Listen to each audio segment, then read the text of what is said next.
So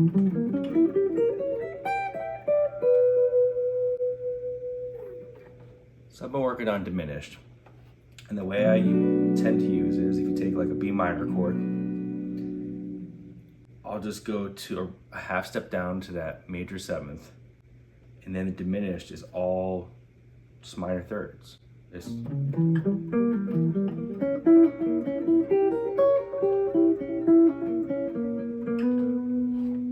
pretty simple like that, but that simplicity also makes it tough. I feel like when you learn guitar, you first learn shapes, and then you expand on the shapes, you learn more notes in those shapes, and then you connect the shapes to other shapes, and then eventually you stop seeing shapes, you see the whole fretboard. And with the minor sound, with this diminished sound, it's not really like that. It's just a mess of these minor intervals. The easy thing is that every third fret, third fret, it repeats.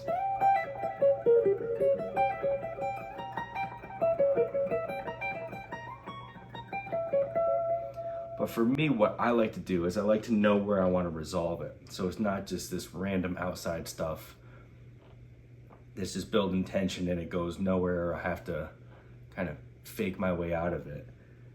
And what I usually like to find is where the root is. That's the easy one, because you're going to be coming off that really tension major seventh. So as you're building all those minor thirds, sometimes in my head I'll look ahead in my head to where that B is, and I'll try to get there with those minor thirds, and then resolve with the rest of the band to that root note. It's taken a lot of time, and I still don't have it freely down where I can move up and down all these minor shapes easily, but it's getting there.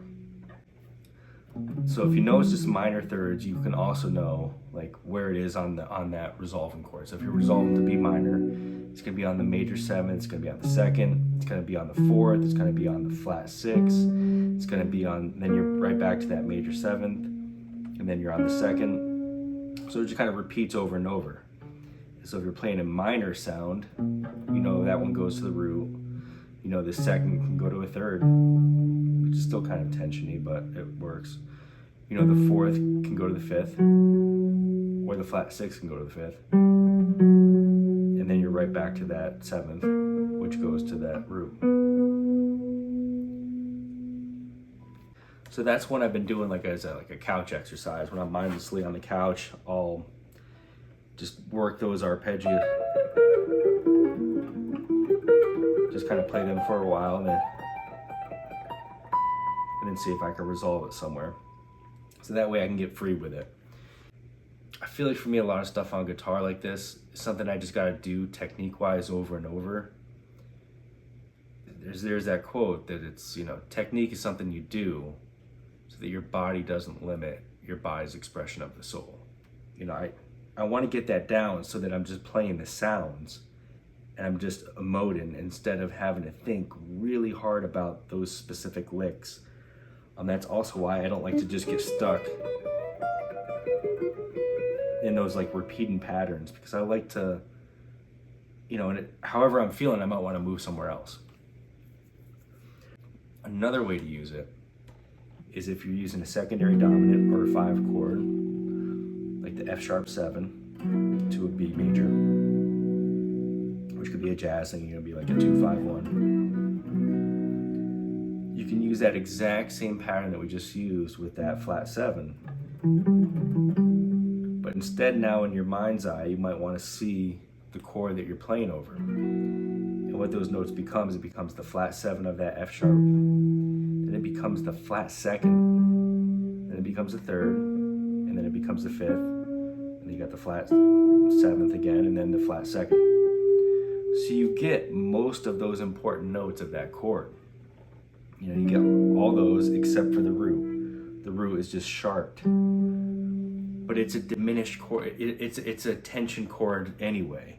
The purpose of a 5 chord usually is to resolve back to the 1. So that extra tension on that flat 2nd, that's why it works so well. Is because it goes goes right back to that fifth of that B.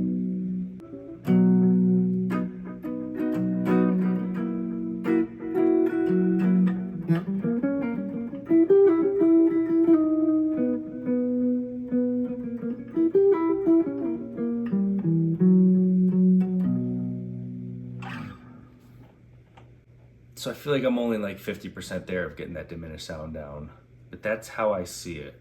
I feel like the world of diminished intention can just like expand out. And I was overwhelmed for years trying to figure out where to go with it. And that's mainly where I've gone so far, but it's been enough to work on, and it's given me enough of a different sound that's very usable in my playing, and it adds another dimension. But really, if you're playing a song and you need some tension that's going to resolve somewhere, you can just think about where you're resolving it, is what I found. So instead of thinking about all these complex chords, sometimes if the song is just going to build tension, you're getting back to that B, you can just think about that.